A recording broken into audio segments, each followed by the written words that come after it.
Namo Buddhaya. Salam sejahtera, penuh damai dan bahagia pemirsa Dharma TV dimanapun Anda berada pada malam hari ini.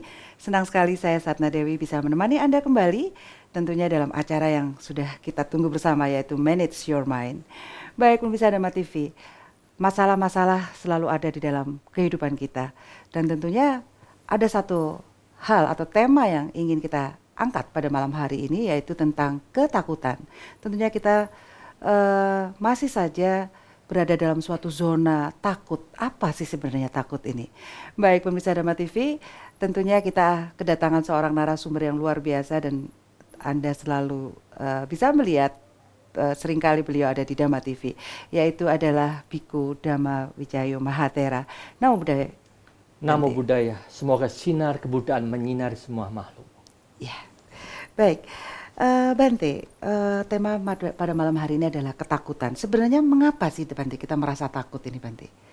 Sesungguhnya kalau kita membicarakan masalah ketakutan ini bisa dikatakan luas sekali pembahasannya. Kalau kita mau singkat, itu sangat sederhana juga. Ketakutan itu muncul gara-gara satu, memori kita. Kedua, ya, permainan dari bentuk-bentuk pikiran kita sendiri.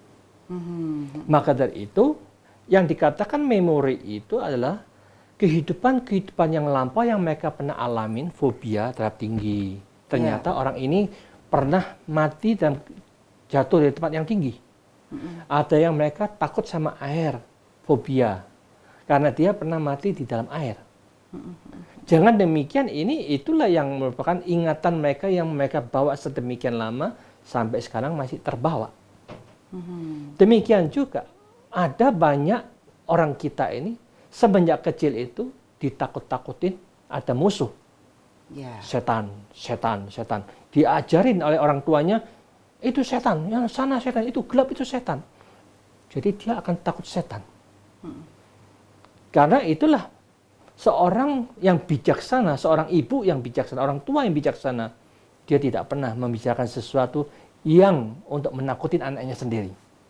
Jadi kita sudah diajar untuk membenci. Dan ini rasa kebencian, jengkel, tidak senang itu permainan dari memori itu sendiri. Maka itu ini sulit kalau sudah diisi semenjak kecil, isi dari kecil, dia menggenggam dengan kuat untuk merubah mindsetnya itu sulit sekali. Maka dari itu kalau kita perhatikan orang-orang bule, mereka orangnya yang cerdik, pandai. Mereka mengikuti sistem psikologi, tidak pernah mengajar anak-anak dengan sesuatu yang menakut-nakutin. Sehingga orang bule tidak takut dengan setan, malah golek. Ada model di sini ada yang serem-serem, akeh setannya. Lo temenan toh, aku kepingin kenalan lo. Jadi malah mereka nggak takut, ingin datang untuk bertemu, mau kenalan, mau tahu sih setan model kepiye. Jadi mereka malah nggak takut, malah ingin tahu, mau nyelidikin. Itulah namanya, karena mereka semenjak kecil tidak pernah ditakut-takutin mindsetnya, cara berpikirnya. Apa sih si jenenge setan? Tapi kalau sejak kecil ini sudah ditakut-takutin setan, dia akan takut. Kan mengajarkan sesuatu yang untuk membenci sesuatu. Tapi awake dhewe nggak ero lho, nggak ketok itu. Bener-bener setan kono enggak. Iya benar. Jadi itulah kita dibohongin terus nggak tahu ini. Cara ngajarnya itu loh. Seperti anak kecil, kasihan. Iya, benar. Jadi sebenarnya kalau di dalam Buddha setan itu apa sih, Bante? Sesungguhnya kita umat Buddha ini adalah umat yang memahami kewajaran. Setan itu adalah sesuatu makhluk yang dulunya dari manusia. Tetapi ada kesalahan-kesalahan negatif yang mereka lakukan. Mereka terlahir di alam yang kurang menyenangkan. Tetapi mereka tetap makhluk hidup. Ingin mendapatkan kebahagiaan. Kalau kita memusuhin, dia membalas musuhin kita. Tetapi kalau kita menyayangin, ingin mengharapkan mereka bahagia, ingin memperhatikan mereka, ingin memberikan jalan yang terbaik untuk mereka, mereka senang, welcome. Maka dari itu, siapa yang memancarkan benci sama setan, setan itu akan menyerang kita. Siapa yang memancarkan cinta kasih, mengharapkan semua makhluk bahagia, kita tidak punya musuh. Kita mau pilih yang mana? Mau golek musuh atau tidak ada musuh? Tidak ada musuh dong, Bante. Lah ya itulah, jadi orang yang bijaksana tidak ada musuh dimanapun juga. Daripada kita mendapatkan musuh Satu orang lebih baik tidak ada musuh. Sejuta orang tidak ada musuh sama sekali. Itu lebih bagus. Jadi kita umat bijaksana tidak mencari musuh pada siapapun juga. Ingin bersahabat dengan semuanya. Termasuk makhluk halus pun kita bersahabat. Binatang pun juga bersahabat. Jadi kita mengharapkan mereka juga ikut bahagia. Tidak ada satupun benci sama si A, si B, si C. Tidak ada. Tidak diajarkan untuk membenci apapun juga. Makanya selalu afirmasinya sabe, sata, bawantu, sukitata ya Bante? Itu benar-benar. Bukan hanya cuma diucapkan. Benar-benar. Tapi harus dipraktekkan dalam mindset pola pikir kita yang sungguh-sungguh. Kalau semua orang hanya ngomong, sabe, sata, bawantu, sukitata. Cuma ngomong tok. Tapi pelaksananya tidak pernah dijalankan. Itu boleh. Masih 50% oke, 50% negatif gitu ya dong. Jadi dengan demikian kan langkah baiknya kalau memang 100% semuanya baik, akan lebih bagus. Dengan kesadaran ya tentunya. Dengan kesadaran, dengan niat yang tulus, dengan sungguh-sungguh bahwa itu tergantung kebiasaan dan kebiasaan pola pikir kita masing-masing. Ya, pendidikan dari kecil Bante, kadang-kadang anak kecil itu ditakutin misalnya nanti disuntik loh sama dokter, kan gitu ya Bante, nanti ditangkap polisi loh. Seperti itu sebenarnya itu juga memberikan masukan kepada mindset yang salah sebenarnya Bante? Salah sekali, karena itu kan sudah membuat anak-anak takut. Takut disuntik akhirnya lah. nggak berani ke dokter ketika takut sakit. Nanti ketemu sana lah ya toh. Takut nanti kesini lah, takut ini macam ditakut-takutin. Seperti anak, kalau kamu nakal nanti saya bawa ketemuin Bante. Jadi mereka takut sama Bantenya ya. Bante diperalat ya, seolah-olah Bantenya itu mau bisa apa sehingga anak-anak jadi takut gitu. Jadi kan tidak sepantasnya mengatakan begitu. Iya. Sebenarnya apakah rasa takut itu ada dalam diri setiap manusia Bante? Otomatis selama kita itu masih berproses lahir dan mati itu, kita ini tidak kita sadarin sudah merekam banyak faktor. Sesuatu yang kita takutin. Tetapi yang penting itu ada sesuatu ketakutan yang akan datang itu gimana? Juga akan terjadi toh. Takut nanti begini, takut nanti begitu, takut nanti demikian ya. Kekhawatiran dan takut itu akan bisa menjadi satu kesatuan yang sulit untuk dibedakan antara takut dan khawatir. Ya, nah misalnya gini loh Bante, kita datang ke sebuah tempat yang asing gitu buat kita. Itu kan ada perasaan nggak tahu, mungkin di situ ada preman atau ada penjahat ya Bante yang ingin ngerjain kita. Itu bagaimana mengatasi perasaan-perasaan seperti itu Bante?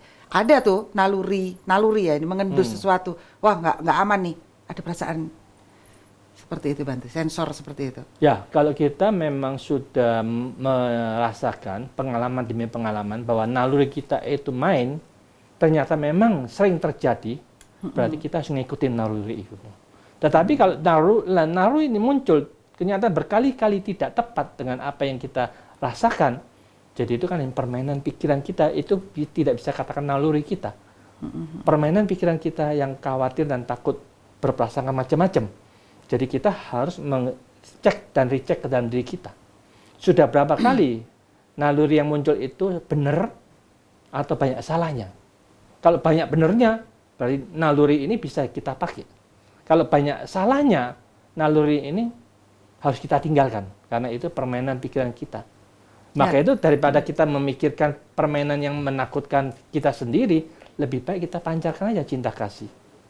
Semoga semua berbahagia, semoga semua berbahagia. Sesungguhnya penjahat-penjahat itu bukan mereka mau menjahatin kita, mereka membutuhkan sesuatu dari kita. Jadi selama kita kemanapun juga, kalau mereka mau apa, mau harta, mau uang, mau gelang, silakan ambil, sudah selesai. Jadi kita siap untuk memberikan apapun juga yang kita punya, harta kita, uang kita, yang mereka butuhkan, silakan ambil. Ketika kita tidak ada rasa takut dengan harta, kita siap untuk melepas, ya sudah, let it be lah. Belajar untuk tidak melekat, kayak untung nggak melekat ini gitu ya. Jadi karena kita daripada kita takut-takut dengan mindset yang salah, nanti begini-begini ditakut terus, kita menakutin diri sendiri, lebih baik kita tanya, sesungguhnya penjahat itu apa sih maunya? Mereka hanya ingin harta kita. Ada juga Bante, kalau berita-berita di TV yang menakutkan ini Bante, penculikan. Nih baru-baru ini ada penculikan anak, itu bikin orang jadi paranoid gitu loh. Ibu-ibu tuh jadi takut anaknya sekolah nanti, wow, udah pokoknya dijemput kayak gitu tuh Bante. Jadi, nah itu gimana Bante ngatasin seperti itu Bante? Sekarang kita memang melihat dunia saat ini, yang kita lihat itu kan memang di luar dari Malang Raya. Otomatis di luar Malang Raya itu apakah di Jakarta, di mana-mana masuk ke berita ini. Seolah-olah termasuk di Malang juga seperti itu. Tetapi sesungguhnya kejahatan itu kan memang ada di sini terkadang satu, besoknya di sana satu. Hitung punya hitung cuma sesungguhnya kalau dihitung secara menyeluruh, 1 tahun cuma 300 kali misalkan. 300 kali kejahatan tapi tiap hari muncul. Jadi orang memandang ini, wah Indonesia ini jahat sekali, banyak kejahatan di mana-mana. Karena itulah sesungguhnya ini perlu disensor oleh ahli pertelevisian itu. Mereka mengatakan ini nggak boleh masuk, ini nggak boleh masuk. Karena itu akan mengisi konsep yang salah, menyebabkan masyarakat kita takut dan khawatir. Tetapi kalau hanya dikatakan ini setahun hanya sekian, jadi istilahnya dari 250 juta yang terjadi cuma 300 kali, cuma berapa? 0,0001%. Kecil sekali persentasinya. Cuma 30 menit kita nonton di acara TV itu terus-menerus ya Bante? Lah ya, itu dia. Itulah jadi yang membuat takut kita karena kita nonton TV-nya. Iya, iya. Iya, Bante, apa pernah dikatakan bahwa rasa takut itu adalah penyakit, Bante? Tapi jangan dijawab dulu ya, Bante. Baik, pemirsa Dharma TV, jangan kemana-mana karena kita akan lanjutkan setelah satu ini. Baik, pemirsa Dharma TV, terima kasih Anda masih di channel kami dan tentunya masih di acara Manage Your Mind bersama saya Satna Dewi dan narasumber kita yang luar biasa, Bante Biku Dhammawijayo Mahathera. Baik, tadi apakah rasa takut itu adalah sebuah penyakit, Bante? Dan metode apa yang paling baik untuk mengatasi rasa takut ini? Nah, kalau kita perhatikan saya katakan tadi, ketakutan itu karena memori dan permainan pikiran kita. Memori adalah sesuatu yang telah terjadi yang lampau. Lampau ya. Atau sesuatu yang belum terjadi yang kita tonton di TV. Oh itu ada kejadian seperti ini, nanti kalau saya sendiri, keluarga saya sendiri terjadi seperti itu gimana? Ini kan prasangka permainan memori kita yang kita pernah nonton di TV. Timbullah rasa takut. Sesuatu yang belum terjadi kita membayangkan nanti kalau terjadi pada saya itu gimana? Maka dari itu yang terbaik itu kita oleh Sang Buddha katakan takut dan khawatir akan hilang bila mana kita bersama-sama untuk melihat hidup pada saat ini. Saat inilah pikiran kita dalam keadaan seperti apa? Apakah kita menakut-nakutin diri sendiri? Atau kita memang sungguh-sungguh ada ketakutan dalam diri kita? Kalau kita hanya tahu kita kebanyakan menakutin diri sendiri, berarti ini permainan memori dan bentuk-bentuk pikiran kita sendiri. Tetapi kalau kita ada rasa takut sekali, bisa-bisa kita ketempelan. Ketempelan energi negatif yang di sana mereka penuh dengan ketakutan. Aku dekat dengan kamu enak loh. Rasanya enak, adem, enak, menyenangkan. Aku tidak begitu takut. Tapi energi ketakutannya itu kita yang merasakan. Jadi dengan demikian ini kita tidak paham mana sesungguhnya yang menyebabkan kita permainan dari yang dulu, atau permainan yang akan datang, atau ada energi negatif yang nempel dekat dengan kita. Tetapi kalau kita punya energi ini hidup pada saat ini, membangkitkan energi positif, terus menerus seperti itu. Kita tidak memikirkan yang lalu, tidak memikirkan akan datang. Ada energi positif itu yang melindungi diri kita, otomatis tidak ada kekuatan ketakutan itu akan muncul lagi. Nah, orang bisa ketempelan tuh gimana sih, Bante? Kondisi energinya dia gitu. Sampai ada energi lain yang nggak semua kan sebenarnya. Memang tidak semua makhluk orang itu bisa ketempelan. Tetapi kita harus memahami, makhluk itu bisa ketempelan ketika dia kesadarannya lemah. Tidak pernah melatih kesadarannya. Hanya mengikuti nafsu-nafsu keinginannya.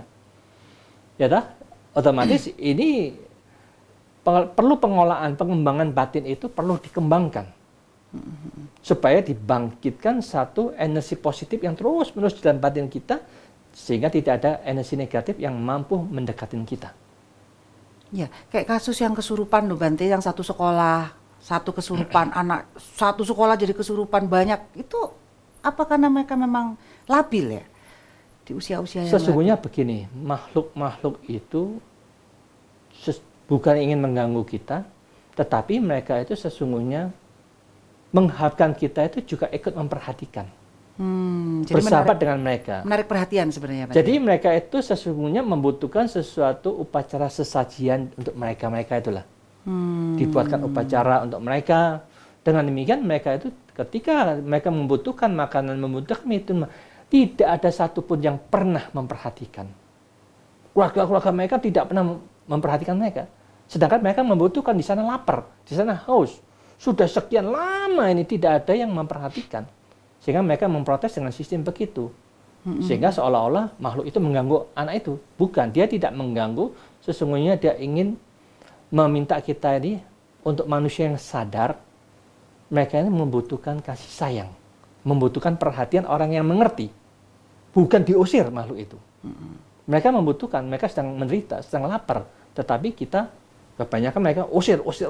Itu kesalahan lagi cara kerjanya. Iya, kalau dalam itu tadi Bante, mereka haus, mereka lapar ya di alam-alam yang alam apa ini Bante? Alam antara ini mungkin ya Bante ya. Sebetulnya bukan dikatakan alam antara ya, mereka sudah di alam itu sendiri. Mereka masih bisa berpindah lagi ke alam yang lebih. Iya, otomatis mereka itu istilahnya gampangnya alam peta, alam kelaparan, alam kehausan itu di alam peta setan kelaparan, ya toh. Kalau kita membuat upacara mereka bisa mendapatkan apa yang kita perbuat itu, upacara itu bermanfaat untuk itu mungkin jutaan makhluk yang mereka mendapatkan manfaatnya. Jadi apalagi kalau kita itu memberikan satu upacara yang mampu memotivasi pola pikirnya. Jadi makhluk halus itu juga masih perlu dimotivasi. Jadi bukan sesaji yang berupa makanan itu sebenarnya Bante yang mereka butuhkan? Sesaji mereka juga butuhkan. Untuk apa sebenarnya Bante itu? Kalau karena dari mereka itu budaya. sedang, itulah makanan mereka. Oh, mereka juga bisa ini kan ya? Dengan sendirinya kalau kita perhatikan, kalau bagi mereka-mereka yang di rumah ada untuk foto-foto leluhur, kalau mereka membuatkan upacara, kasih makanan, itu juga ada satu perubahan. Anggap saja misalkan kita ada teh ini. Ini kan sudah manis. Nah ini, yang satu ini saya buat upacara, yang satu ini enggak usah. Kan buatannya sama toh? Benar. Nah setelah acara selesai, dicoba, ditesting. Yang mana yang manis dan yang mana. Manisnya sudah berkurang. Di situ kita baru merasakan. Atau kita ambil saja dari minuman, jus apa yang kalengan atau botolan. Ada 2 gelas, satunya dipersembahkan, satunya dibiarkan. Kita bandingkan. Disitulah nanti kita merasakan, iya ya, ini sepoh. Ini yang lebih manis. Buah-buahan juga demikian. Buah apel, buah apapun juga akan terasa. Jadi dengan demikian ini ada sari-sari yang mereka ambil yang dibutuhkan di alam sana. Dia membutuhkan itu. Oh, kalau di Jawa kan memang ada adat seperti itu kan Bante, sesaji-sesaji seperti itu. Tapi kalau mau makan itu nggak boleh, kita harus dicoba dulu ya. Nggak apa-apa ya Bante nyoba ya? Sesungguhnya kalau kita perhatikan memang manusia itu kan begitu. Kalau kita tahu bahwa rasanya kok nggak enak, mereka pasti nggak suka toh. Terus nggak gelem aku golek sing manis toh. Ini nggak enak aku sing gelem yang manis saya. Jadi yang bekas itu ya mereka nggak mau gitu lah. Yang ada sarinya yang penuh itu ya mereka inginkan. Jadi dengan demikian ya kita umat Buddha sih tidak ada larangan, kita bebas saja kalau mau makan ya silakan, tidak menjadi masalah itu. Ya, makhluk itu mengambil sari itu ketika kita suguhkan atau tidak? Ketika kita tidak suguhkan, kita letakkan saja tanpa mereka nggak ambil ya? Nggak bisa ya? Kalau memang mereka sudah ada tempatnya khususnya, tempatnya mereka itu tahu sana, mereka sudah tahu lah untuk disuguhkan mereka akan ambil. Tetapi kalau kita diletakkan di kulkas, di ruang makan kita, mereka tidak bisa mengambil itu. Oh, memang ada khusus upacara yang dipersembahkan ya.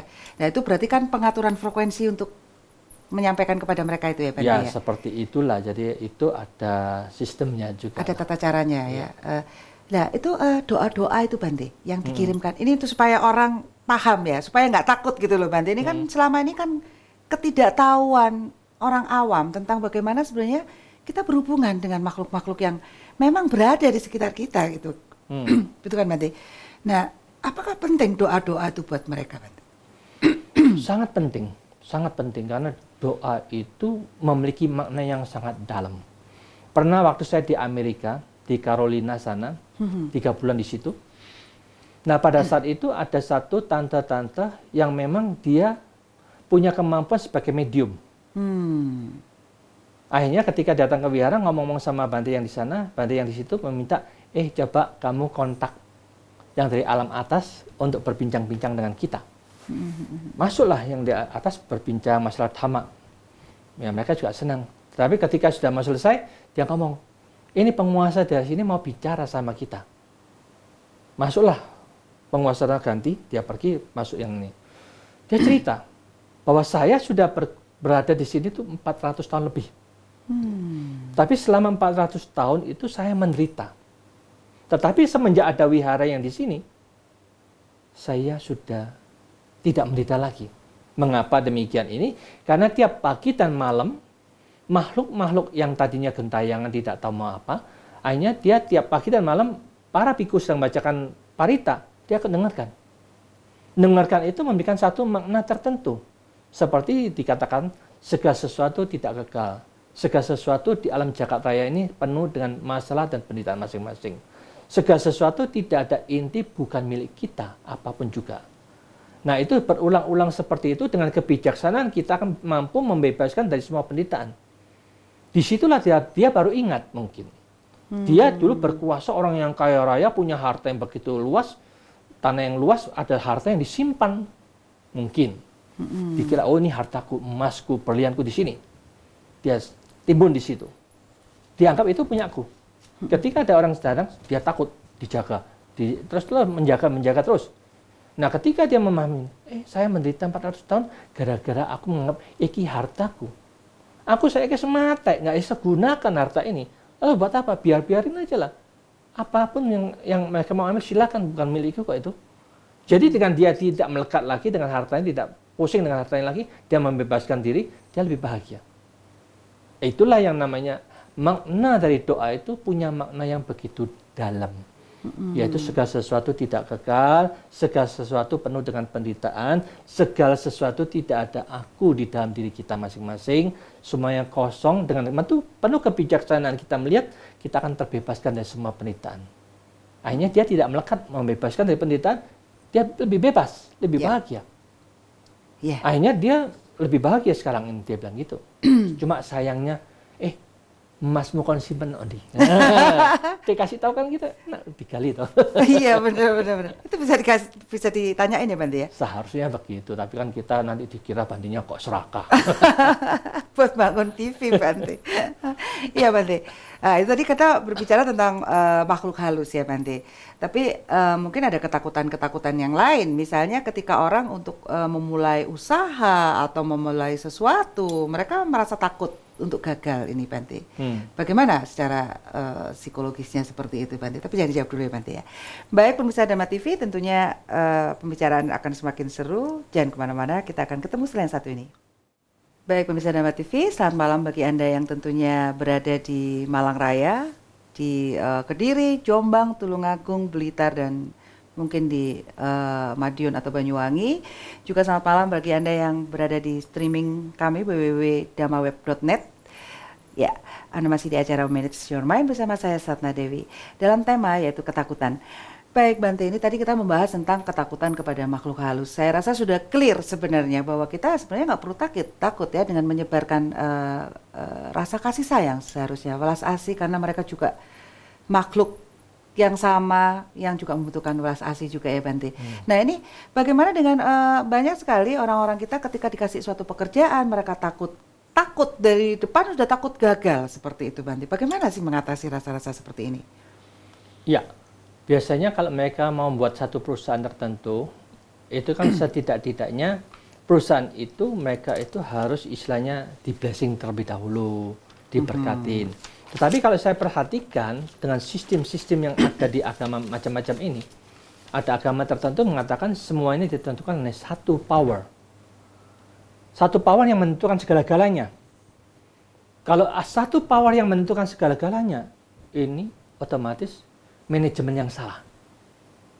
Pemerintahan juga tidak bisa, presiden yang menentukan segala-galanya tidak mungkin. Presiden juga dibantu oleh menteri-menteri semua. Menteri-menteri dibantu oleh wakilnya dan macam-macam. Jadi dengan demikian juga di alam-alam manapun juga, ternyata di bumi kita ini ada penguasa bagian timur, barat, utara, selatan. Jadi dengan demikian otomatis ketika kita mau membuatkan satu perusahaan itu di blessing terlebih dahulu, dimotivasi saat itu, itu akan membangkitkan sesuatu keyakinan. Oh, ternyata hari ini kita mendapatkan berkah yang begitu dalam. Karena berkah yang dalam itu adalah kita memohon kepada dewa penguasa di bumi, dewa yang berkuasa di surga tingkat 1, 2, 3, 4, 5, 6, dan seterusnya yang tertinggi, untuk membantu memancarkan energi positif di tempat ini. Jadi di alam-alam dewa itu ratusan miliar, lebih banyak di alam manusia, makhluk yang di sana itu. Jadi kalau kita meminta bantuan yang miliaran, kesempatan yang menolong kita masih banyak. Sing dijaluk masih tok, sing jaluk miliaran, kaboten, stres yang di atas yang dimintakin itu. Maka itu mindset agama berani merubah. Manajemen yang salah diganti. Manajemen yang betul itu alam dewa-dewa ini yang mampu membantunya. Tapi mereka kalau saya perhatikan, mereka tidak menggunakan alam dewa, menggunakan jin-jin ini. Miliaran, jutaan jin yang dibantu. Jin itu siapa? Jin itu sesungguhnya bukan dewa. Lebih rendah dari manusia. Sehingga dia bisa dikuasai, diperintahkan. Coba kalau mereka lebih tinggi daripada, mana mau dikuasai kita, mana mau diperintah oleh kita. Tidak mungkin lah. Jadi yang mereka katakan jin itu bukan wakilnya Tuhan, bukan. Itu makhluk-makhluk yang sedang susah, yang mereka kasih tertentu sehingga mau diperintah untuk melakukan sesuatu. Seperti itu Bante, gendam-gendam uang itu Bante, yang meminta tolong jin atau kodam istilahnya ya Bante itu. Itu juga sebenarnya nggak boleh Bante. Itu karma buruknya ada nggak Bante? Sesungguhnya manusia ini memang serba kasihan. Namanya orang yang sedang kepepet, apapun dijalankan, pokoknya dapat duit. Tetapi mereka tidak memikirkan, dia mendapatkan ini. Tetapi akibatnya loh. Akibatnya itu nanti sekarang dia menggunakan jin-jin itu. Jin itu juga senang. Oke, aku mengabdi pada kamu. Oh, umurmu sekarang berapa? Oh, saya hitung-hitung, saya bekerja sama kamu cuma 40 tahun. Nanti kalau kamu mati, kamu akan mengikuti jadi anak buahku. Berapa juta tahun kamu di alam sana. Dihitung-hitung kan untung jinnya. Kita yang rugi. Maka dari itu kita yang memahami seperti ini lebih baik, ya sudahlah kita miskin aja hidup di bumi ini. Makan secukupnya 3 piring tiap hari kita mampu. Masa kita mau cari kekayaan itu bisa makan 300 piring? Tidak mungkin juga toh. Maka itu lebih baik kita makan secukupnya, tetapi kita tidak menyalahin hukum agama. Karena kita tidak negosiasi kerjasama dengan setan-setan. Ya, dengan demikian otomatis kita nanti juga tidak akan masuk alam setan. Kalau kita kerjasama sama setan, gelombang sama setan, kita akan masuk alam setan. Manusia ini kan memang punya rasa ketakutan bahwa dia tidak bisa hidup dengan layak gitu loh di kehidupan yang sekarang nih. Makanya mereka mencari pesugihan atau apa itu Bante. Sebenarnya gimana Bante seperti itu Bante? Ya, kalau kita ke tempat-tempat yang dikatakan sakral itu, memang kita ini kebanyakan pasti meminta sesuatu. Sekarang kita secara logika saja. Mereka bisa membantu kita. Mungkinkah makhluk yang lebih kaya, lebih bahagia di alam surgawi turun untuk membantu kita? Mereka tidak mau susah toh. Otomatis mereka yang tadinya susah, karena kita kasih ini, kasih itu, oh nanti tapi syaratnya harus begini-begini. Di sana kan ada syaratnya. Nah, dengan demikian syaratnya mereka membutuhkan ini, membutuhkan itu. Jadi dengan demikian kita harus membuat sesajian untuk mereka. Jadi makhluk ini mau ikut kita, mau ikuti perintah kita, kalau kita punya syaratnya dipenuhin. Itu sistem gajinya mereka lah. Jadi dia mau membantu kita. Kalau mereka yang sudah begini ini, otomatis dia sesungguhnya lebih rendah daripada kita, tetapi bisa membantu juga. Tetapi membantunya itu bukan mutlak pasti terbantu sesuai dengan keinginan kita. Tidak semuanya. Diperbolehkan nggak sih Bante kalau di Budi seperti itu? Ya, selama kita ini kalau itu hanya meminta, sudah meminta itu tidak ada batasnya, sebaiknya ya jangan dilakukan lah. Keserakahan yang berlebih-lebihan toh. Tetapi kalau kita ini ke sana itu bukan meminta tetapi mendoakan. Jadi kita seolah-olah orang yang punya niat baik untuk mendoakan makhluk yang di sana itu terangkat, terbebaskan di alam yang susah itu. Jadi dengan demikian mereka akan lebih bahagia. Jadi dengan demikian ini manusia ini selalu terbalik, yang dipikirkan aku butuhnya apa. Tetapi tidak memikirkan apa yang kita bisa berikan kebahagiaan untuk mereka. Kalau kita cara doanya berbeda seperti itu, ingin membahagiakan semua makhluk, bukan minta, oh Tuhan berilah aku rezeki ini, berilah aku ini. Minta. Ini satu ajaran mengajak kita masyarakat jadi pengemis. Kalau kebiasaan ini pengemis, kita lama-lama jadi pengemis juga. Jadi ini tidak bisa dikembangkan karena sistem gini, kebiasaan yang salah, kita diajarkan meminta, akhirnya kita jadi pengemis yang sungguh-sungguh. Tetapi kalau kita bisa mandiri, bukan atas yang menentukan, tergantung usaha kita masing-masing, ayolah kita berusaha terus untuk memajukan bersama. Jadi dengan demikian kita tidak menggantungkan apapun juga. Ya, mandiri ya, Bante. Bisa mandiri kita. Bisa mandiri ya. Sebenarnya ajaran-ajaran itu harusnya semakin kita lebih menjadikan kita lebih dewasa, lebih mandiri. Harusnya. Ya, kalau kita diajarkan untuk meminta seperti kita diajarkan jadi anak kecil. Iya. Jaluk odang papamu, jaluk mamamu, jaluk terus teng mamamu. Akhirnya kita jadi meminta terus sama papa, menggantungkan sama papa dan mama. Tetapi papa dan mama tidak pernah mengajarkan untuk anaknya meminta. Oh iya, kalau usaha dulu. Kamu sekarang kalau ujian ulangan kamu dapat nilai bagus, minimum 9, es krim tak kasih. Ya, mah aku njaluk es krim. Besok dulu, ulangan dulu kalau api tak kasih. Gitu. Nah seolah-olah kan ada timbal baliknya supaya dia rajin belajar, ya toh? Ya. Tetap hukum tabur tua, berarti? Ya itulah. Kalau kamu berbuat baik sesuatu yang menyenangkan orang tua, kamu akan mendapatkan. Kalau hanya kasih gitu, tidak ada motivasi untuk anak-anak, ya apa artinya? Ya, memang kesadaran dari pemahaman kita tentang ajaran yang seperti anak kecil, kemudian harusnya menjadi lebih dewasa, lebih mandiri ya, Bante. Harusnya masyarakat kan makin lama makin cerdas dan pintar, bukan makin lama makin bodoh. Iya. Kalau tetap ilmu kebodohan diajarkan, berarti tidak ada perubahan. Tidak ada peningkatan ya, Bante. Kasihan seperti itu. Sebenarnya rasa takut itu ada tingkatannya nggak sih, Bante? Ya, otomatis rasa takut ini kan sudah dikatakan tergantung seberapa kemelekatannya mereka. Oh, seberapa kemelekatannya ya? Kalau kemelekatannya kuat, mereka takutnya juga kuat. Kalau kemelekatannya sedang, ya takutnya sedang. Kalau kemelekatannya sedikit, hanya rasa takut sedikit, langsung dipadamkan. Muncul sedikit, dipadamkan. Tapi yang namanya ibu sama anak, Bante, itu kan ada kemelekatan ya, yang sangat kuat sebenarnya di situ tuh. Itu sebenarnya gimana? Nggak melekat kok kayak keliru gitu, melekat pun jadi menimbulkan rasa was-was seperti itu, Bante. Ya, sekarang kita secara bebas aja, mana yang lebih baik, kita melekat atau kita punya cara berpikir. Tiap-tiap orang punya bibit karmanya masing-masing. Mereka apapun yang terjadi itu sesuai dengan karmanya. Bukan aku yang menentukan.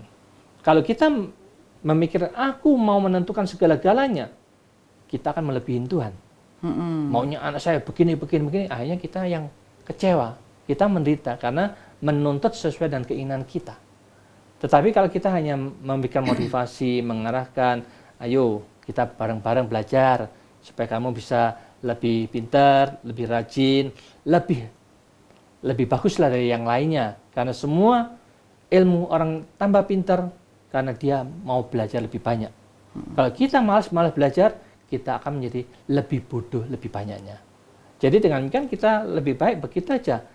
Membebaskan dengan cara setiap orang punya karmanya masing-masing, ditentukan karmanya, berbuah karena karmanya. Biarkanlah sesuai dengan apa yang kita tanam, mereka tanam, itulah yang mereka akan petik bersama. Iya, jadi mengajarkan kepada anak ini mungkin, Bante, pada waktu kecil dengan ditakut-takuti. Mungkin harus dengan dari awal sudah mulai dikasih tahu, kalau kamu melakukan ini, resikonya adalah ini. Seperti itu, Bante. Ya. Biasanya kan anak-anak harus agak lebih besar dikit untuk bisa mengerti ini, Bante. Tidak usah tunggu lebih besar. Dari kecil pun. Karena sejak kecil aja kita diulang aja disadarkan ya. Disadarkan seperti itu aja, Bante. Ya, Bante, apakah rasa takut itu merupakan hal atau sesuatu yang buruk sebenarnya? Dan bagaimana sebenarnya mengetahui bahwa itu naluri dan pikiran? Dengan berlatih bagaimana, Bante? Jangan dijawab dulu, Bante ya. Baik, pemirsa Dhamma TV, jangan kemana-mana, pembicaraan semakin seru. Kita ketemu setelah satu ini. Baik, pemirsa Dharma TV, tentunya masih di acara Manage Your Mind bersama saya Satna Dewi. Ya, tadi Bante kita ada pertanyaan. Apakah rasa takut merupakan hal atau sesuatu yang buruk? Dan bagaimana sih sebenarnya melatih naluri itu tadi? Melatih atau memahami dengan cara apa? Teknik apa sebenarnya? Ya, sesungguhnya kan sudah saya katakan bahwa apapun yang namanya ketakutan, kemarahan, kekhawatiran, kecemasan, bingung, stres itu adalah sesuatu energi negatif yang selalu muncul dalam pikiran kita. Ketakutan ini, kekhawatiran ini sudah sesuatu yang tadi saya katakan bisa karena kekuatan energi yang lampau, memori kita yang main, juga permainan dari bentuk-bentuk pikiran kita sendiri, juga permainan dari energi negatif yang nempel, yang mendekatin kita. Jadi 3 hal ini yang menyebabkan semuanya, karena kita masih belum terbiasa untuk bagaimana mengatasin semua itu. Maka itu Sang Buddha ini satu-satunya makhluk yang menyadari permainan dari pikirannya. Sehingga dia setelah menyadarin letak yang bagaimana supaya kita ini tidak pernah sakit lagi, tidak pernah menderita lagi. Disitulah kehebatannya, sehingga ketika dia sudah menemukan titik ketidakpenderitaan, tidak ada penderitaan lagi, di situ dia meletakkan energi kekuatan pikirannya di tempat yang hening, jernih, bebasnya penderitaan. Terus menerus. Sehingga dikatakan padam dari semua penderitaan. Padamnya penderitaan itulah yang dikatakan nirwana atau nibbana. Jadi sebelum beliau meninggal itu sudah merasakan nibbana itu gimana, padamnya penderitaan itu gimana, sudah ada. Hening, tenang, jernih, tidak ada pengotor apapun juga. Jadi dengan demikian kalau kita memang mau seperti ini, ya kita harus mengikuti sistem Sang Buddha. Untuk memahami bahwa kita mulai sekarang harus jangan mau dipermainkan oleh memori lagi. Jangan mau dipermainkan oleh permainan pikiran kita sendiri. Juga jangan mencari perasaan-perasaan yang sementara. Tetapi carilah yang inti poin yang terpenting. Sadar di dalam kesadaran untuk memisahkan dari semuanya itu, supaya kesadaran ini tidak pernah dikotorin oleh perasaan, memori, bentuk pikiran lagi. Jadi kita tidak semrawut dengan mereka lagi, tetapi kita merdeka, memerdekakan diri kita. Sadar sepenuhnya, tidak mau ini 3 hal ini kita tendang aja ke sampah. Karena itu membuat aku menderita. Kalau kita masih kecemplung memori, kecemplung bentuk pikiran, kecemplung perasaan, kita tetap menderita juga. Jadi dengan demikian, inilah teknik yang untuk beliau yang tersadarkan. Kalau sudah diberikan ilmu yang menyadarkan kita, iya seharusnya kok ngono, tapi aku belum bisa menjalankan. Ya itu kan namanya manusia tahu teorinya begini, bagaimana praktek kita. Kalau kita prakteknya tidak pernah dijalankan, ya sama. Semuanya juga tidak merasakan. Kalau pembicara tidak menjalankan, juga cuma ngomong tok, awake dhewe ya sama saja. Jadi semuanya itu, marilah kita bareng-bareng. Bukan cuma ngomong yang kita tekankan, praktekkan. Cara Sang Buddha ini luar biasa. Kalau kita bisa menjalankan seperti apa yang Sang Buddha katakan, manusia ini sungguh-sungguh menjadi manusia yang tersadarkan. Eling dan waspada, eling lan waspodo yang di orang kejawen itu tekankan, ini akan menyebar semana-mana. Oh ternyata luar biasa. Ini bukan filsafat omong kosong. Tetapi kalau dijalankan, kita bebas dari penderitaan. Kalau nggak jalanin, yo aku cuma percaya kok. Eling lan waspodo api. Yo memang api. Jalan kon jalan no. Engko ayah aku. Engko ayah engko. Jadi podo-podo nggak ada yang hasilnya. Itu loh yang umumnya kan begitu. Mengharapkan orang lain yang jalankan, awake dhewe ndak usah. Saenak-enak awakku. Kan itu salah semua. Cara berpikir dan ngomong seenaknya itu. Salah satu caranya dengan meditasi ya tentunya Bante. Sesungguhnya ya. Perenungan meditasi. Kita ini istilahnya ya selalu sadar dan dilatih sadar terus untuk mengembangkan kesadaran ini, eling waspada terus, eling dan waspada seterusnya. Tiap detik selalu eling dan waspada melihat pikirannya sendiri untuk memisahkan dari menguraikan. Oh ini perasaan. Aku jengkel benci. Oh ini memoriku. Aku mengulang lagi dalam pikiran kita dibentuk berkali-kali. Karena memori diulang, diciptakan oleh pikiran kita sendiri. Aku tidak mau diperbudak lagi oleh ini. Jadi benci, jengkel, tidak senang, itu memori dan bentuk-bentuk pikiran kita. Termasuk ada kelompok orang tertentu itu banyak yang tidak suka sama agama Buddha. Karena dia sejak kecil tuh guru-guru mengatakan Buddha tuh gini, Buddha tuh gini. Jadi dia sudah jengkel, nggak seneng. A priori ya Bante ya. Karena mereka sesungguhnya kalau lihat mereka itu takut. Takut lagi muridnya itu jadi mengerti agama Buddha yang lebih hebat, lebih luas ajarannya, lebih bagus. Difitnah dulu. Semenjak kecil dia difitnah, macam-macam. Jadi sudah benci. Itu taktik orang yang memfitnah kan begitu. Menjelekkan kelompok yang mereka anggap yang paling berbahaya. Jadi kalau diperhatikan, dimanapun juga, partai manapun juga termasuk partai. Kalau mereka partai ini, wah ini pasti maju ini. Dia pasti dijelekkan oleh semua partai ini. Karena dia takut ini lebih berkembang, lebih maju. Ya kan? Betul, Bante. Jadi sebenarnya kalau kita analisa, sebenarnya agama harusnya membawa ke arah perdamaian. Begitu di situ ada kenegatifan, itu pasti ada oknum yang sedang ketakutan itu tadi, Bante. Ya, oknum itu karena dia tidak memahami agama, karena dirinya sendiri tidak punya agama dan pikirannya. Agama itu bukan di kitab suci. Agama itu terlihat dari cara dia ngomong. Agama itu terlihat di tingkah laku mereka. Agama itu terletak dalam pikirannya. Batin yang tak tergoncangkan itulah agama yang sejati di situ. Ya, jadi kalau orang keluar dari situ ya nggak perlu didengar sebenarnya. Ya nggak usah dipusingin. Jadi kita harus pandai-pandai menggunakan telinga kita untuk menerima. Oh ini dia mau menggoncangkan pikiranku, aku tidak mau ngikutin. Karena aku mau tenang, aku mau damai. Itu agama yang sesungguhnya. Kalau kita untuk membenci, jengkel sama sana, tidak suka sama situ, kita sudah menyimpang dari agama manapun juga. Betul ya. Tidak sesuai dengan tujuan dari agama. Agama kan ingin damai semuanya, bukan damai untuk aku dewi, damai untuk semuanya. Iya Bante. Dari mungkin Bante punya cerita-cerita sedikit Bante, pengalaman-pengalaman tentang mengatasi orang-orang yang mungkin yang takut karena mungkin kehidupan masa lampau Bante, trauma-trauma. Sesungguhnya gampangnya begini, ketika kita ada di wihara hutan di Thailand, kita tanya, kita ke hutan itu tujuannya apa? Saya kan tujuannya meditasi. Tapi ada anak buah saya, Samanera dari Indonesia juga datang ke sana. Saya tinggalnya di satu gua. Tapi sebelumnya Samanera sudah datang ke sana 1 bulan dulu. Lalu saya mau tinggal sana. Dia ikut datang. Bante mau tinggal di sini. Wah, saya pernah lihat di sini waktu senang-senang duduk, lihat, wah ada ular. Wih, ada kera. Wih, ada ini. Saya dengar juga ada yang melihat ada makhluk-makhluk halus yang sedang berjalan. Dia bilang gitu. Otomatis kan dia ingin menakut-nakutin kita. Tetapi kita cara berpikir dengan sangat simpel dan sederhana. Memang ular, kera, burung, binatang ini, binatang itu, hidupnya memang di hutan. Biarkanlah mereka hidup di situ. Saya datang di sini itu hanya mau meditasi. Ada krosak-krosek, aku tetap aja diam meditasi. Aku enggak lihat, enggak memperhatikan, biarin aja begitu. Jadi kalau kita tidak terusik dengan suara-suara apapun juga, ingin tahu apa sih? Karena itu bukan sesuatu yang penting. Yang aku pentingkan adalah melihat ke dalam pikiranku. Kalau aku bisa mengendalikan, menguasai pikiranku, yang di luar itu urusan kecil. Tetapi kalau kita memperhatikan yang di luar, kita akan timbul takut dan khawatir. Wah, ada ular. Wah, ini ular berbisa. Oh, ini apa berbahaya. Oh, ini ada singa.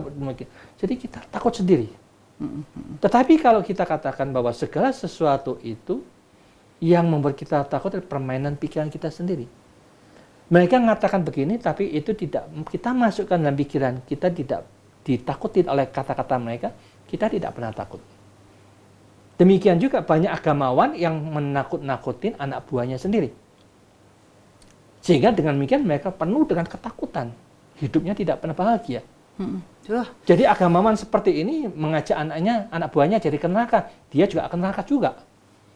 Tetapi kalau agamawan itu mengajarkan yang lemah lembut, membuat dia damai, membuat dia bahagia, itu sangat bagus. Sehingga mengharapkan semuanya tenang dan damai semuanya. Jadi tergantung kita pandai-pandai untuk memilah-milah. Sing benar-benar, sing salah-salah. Itu aja. Ya Bante, mungkin kita sudah sampai di penghujung acara. Mungkin Bante bisa memberikan kesimpulan dari tema kita tentang ketakutan ini, Bante. Monggo. Para pemirsa Dhamma TV yang berbahagia, memang hidup selalu belajar dan belajar untuk mengatur, menata ulang cara berpikir kita, bagaimana supaya kita mampu mengatasi ketakutan demi ketakutan yang ada di dalam diri kita. Ketakutan ini merupakan penyakit, merupakan sesuatu penderitaan dalam batin dan pikiran kita sendiri. Marilah mulai sekarang kita harus punya ketegasan. Apapun ajaran-ajaran yang salah yang kita serap di dalam memori kita, yang ternyata itu tidak ada gunanya, baik itu yang kita dapat ajaran dari guru kita, dari orang tua kita yang selalu menakut-nakut kita, kita jangan menggunakan ilmu yang kita dapatkan dari orang tua itu mengajarkan ilmu ini kepada anak-anak kita lagi.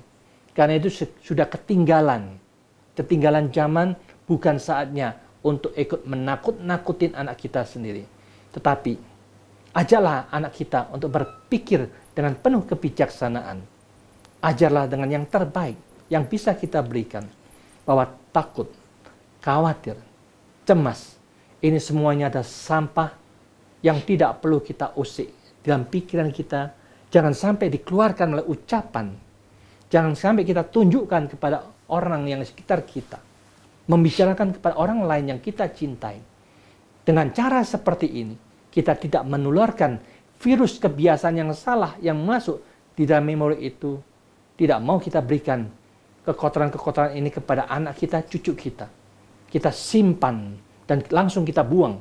Supaya batin kita tidak mau menggunakan memori yang salah, menggunakan cara-cara berpikir yang salah. Kita menata ulang cara berpikir yang positif, yang baik, yang berguna bersama. Bagaimana kita mengharapkan semua makhluk berbahagia. Cintailah semua makhluk ini. Demi kebahagiaan semuanya. Kita memancarkan cinta kasih, mengharapkan semua makhluk berbahagia, kita pun ikut tenang dan damai. Bila mana ini sudah kita pancarkan, marilah kita sekali lagi mempraktekkan ke dalam diri kita. Ingat, Sang Buddha katakan, ingatan ini yang salah sudah kita rekam, sulit kita perbaikin. Kita hanya memantau, melihat, biarkanlah memori berproses apa adanya. Demikian juga bentuk-bentuk pikiran kita. Kita sudah terbentuk oleh sesuatu yang dulu dibentuk sedemikian di dalam bentuk-bentuk pikiran kita. Kita tidak mungkin seketika ini juga langsung merubah. Tetapi kita tetap memantau, cara berpikirku salah. Cara pola pikirku salah seperti ini. Ini tidak benar. Aku sekarang masih banyak sampah yang kita bangkitkan dalam pikiranku. Aku hanya tahu dan sadar. Kita bersihkan, kita singkirkan. Kita tetap memegang teguh kesadaran dalam kesadaran. Demikian juga kita selalu terhanyut oleh perasaan-perasaan yang kita inginkan, yang kita senangin, yang kita mendatangkan gembira. Kita terhanyut, terbawa ke sana. Sekarang kita tahu semuanya hanya muncul dan lenyap. Tetapi kesadaran ini tidak pernah lenyap. Maka menyadarin ini, mulai sekarang, yang menyebabkan kita takut karena permainan memori, permainan bentuk-bentuk pikiran, perasaan yang ikut main dalam bentuk-bentuk itu, menyelaputin batin kita. Sehingga dengan demikian kita lepaskan semuanya, hanya sadar, sesadar-sadarnya di dalam kesadaran. Disitulah teknik untuk membebaskan ketakutan dan penderitaan apapun juga akan membuat kita lebih damai dan lebih bahagia. Marilah kita bersama-sama praktekkan, laksanakan ini, supaya damai, kebahagiaan menjadi milik kita bersama. Semoga semua makhluk hidup berbahagia. Ya, matur nuwun Bante. Baik pemirsa Dhamma TV, seyoknya kita semakin piawai untuk menata batin kita tentunya dalam acara-acara yang kita tonton di Dhamma TV ini. Baik pemirsa Dhamma TV, kata kunci kita adalah mind is not everything, but everything is from mind. So, manage your mind. Saya Satna Dewi dan segenap kru Dhamma TV mengucapkan banyak terima kasih. Selamat malam. Sabe Sata Bawantu Sukitata. Semoga semua makhluk berbahagia.